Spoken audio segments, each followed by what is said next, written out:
When I became a mom, sobrang overwhelming at ang dami kong mga questions, hesitations, and worries.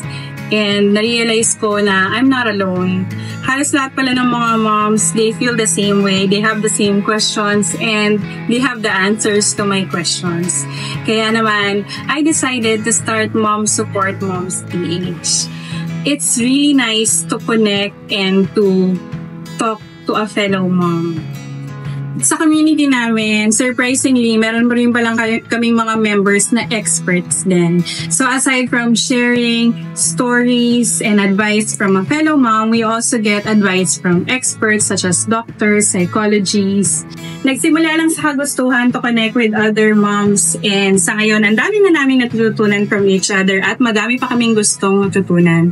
This is Mommy Erica Jane. Ako ang inyong kabarangay content creator.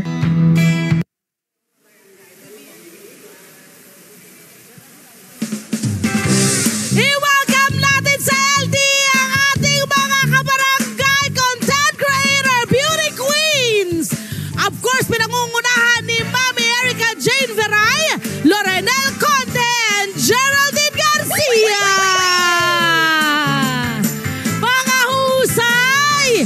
Yan po ang ating mami na sumusuporta sa mga mami rin. Good morning sa inyo! Dito ka sa gila. Good morning sa inyo. Kumusta kayo? Kumusta? Good morning! Okay naman po. Oo, ang ganda ng iyong inumpisahan. Ano yung parang naging hugot mo? Why did you start that vlog? Yung vlogging mo or vlogging mo? Bakit ka nag-umpisa?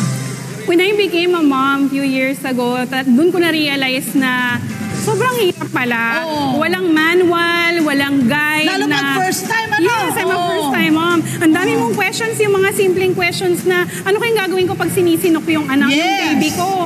Or ano kaya yung first food na okay sa kanya? Sobrang daming questions. And I found comfort in talking to fellow moms. Nakakagaan pala ng loob kapag nalalaman mo or nakakausap mo yung mga kapwa mong mommies na talaga namang na-experience nila. Same kayo na na-experience. At ang ganda ng ginawa mo dahil napakaraming mami ang nakakailangan ng suporta. Dahil, no, ang kanyang page, ang iyong page ayon ay lumobo ng 90,000 followers. Yes, Wow! 91,000 members na po kami. Members! Opo. Ang saya!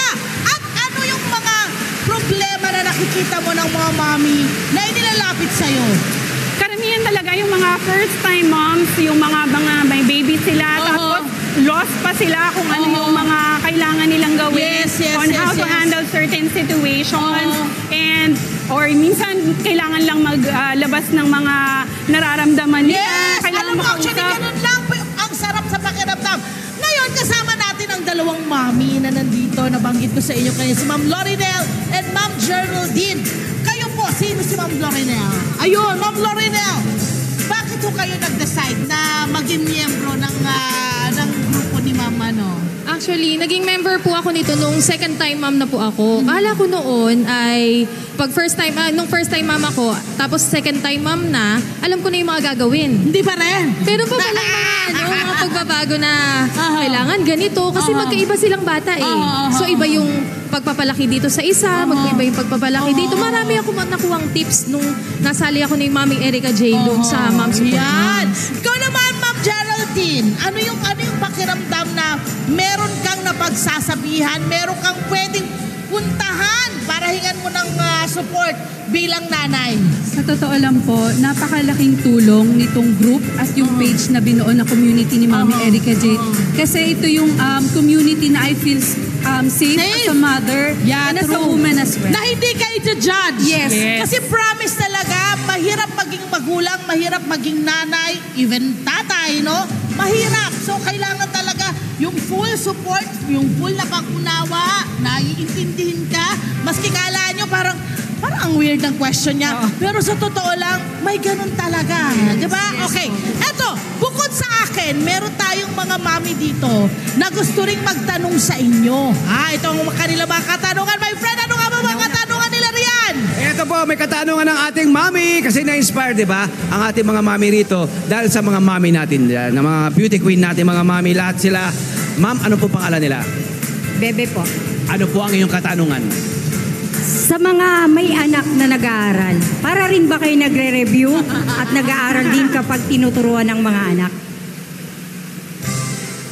Hello po, good morning. Sa totoo lang, para din talaga kami pong nagre-review.